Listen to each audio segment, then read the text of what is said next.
Hi everyone, I decided to make a construction video series that was unscripted to help show you guys exactly how I built the Division C benchmark build this year. This is not to say this is the only way to build this device, but hopefully it will give you some ideas if you're having trouble, or it will inspire you to come up with even better methods on your own. First, a couple of the basics. I like to have very clean work environment. You have a lot of light. I like to work on a very flat surface. So instead of just working on a plastic table like this, you notice I'm using a large ceramic tile. This has a couple benefits that I'll get into later, but it's extremely useful to use something like that. I've decided to break this video series into 4 different parts.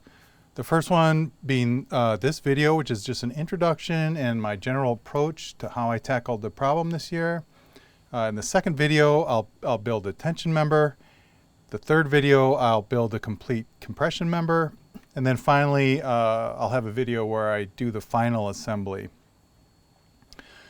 Yeah, so quick things. I'll talk about the jigs I use throughout the series. In general, this is the final assembly jig I'm using. It's made out of a 4x6 block of wood that's like a deck post. You can get it at a hardware store or at the Lowe's or Home Depot, something like that. The nice thing about this is it uses the actual bolt. And I'll talk more about this in the final assembly video. For the compression member, I have a very simple extruded trapezoid to help with that build, which I'll also talk more about. And this STL file is in the description of the video. So you've probably already noticed that I have all the pieces pre-cut here.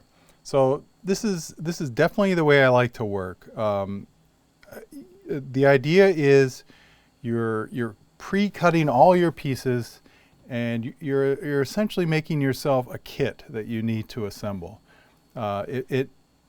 It leads itself to being very consistent from build to build, and it gets you thinking about how to optimize and how to record the mass of things. For this particular video, I wasn't too concerned about the masses, but I am recording everything.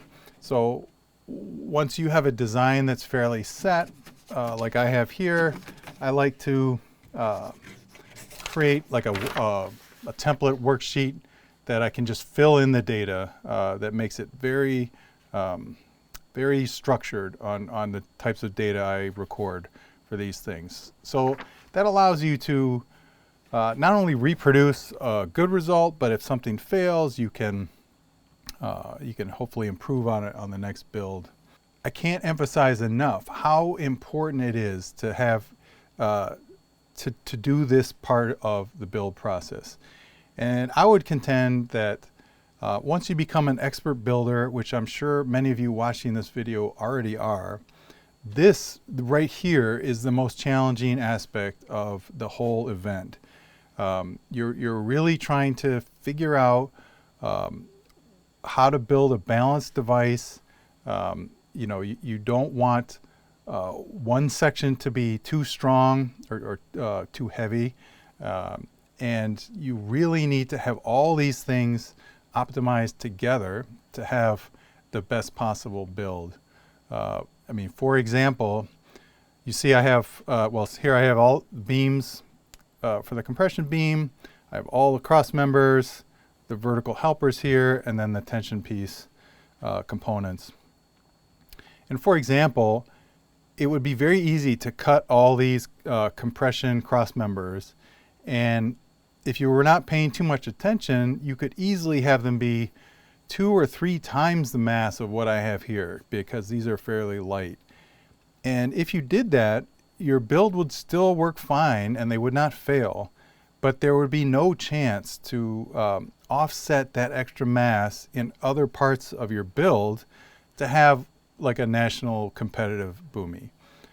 So it's really important to get in a cycle of optimization where you know it's failing, you can leverage prior builds and see what you need to improve, or maybe if your beams are never failing and you are holding 15 or more kilograms or whatever your target is, you can lower the mass there.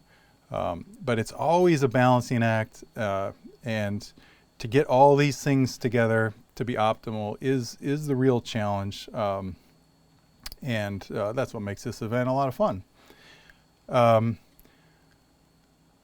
So that's basically an introduction to how I approach this problem. It's really important to have all your material cut up ahead of time and thought out about what you're going to use, and then we just kind of assemble it as a kit. And that's what I'll do in the next few videos, and I'll give you some tips and tricks along the way. But in general, it's fairly straightforward. There's a couple challenges with the final assembly, but we'll get to that in the final video. So that should wrap this one up. In the next video, I'll actually start the actual work and build the tension member here.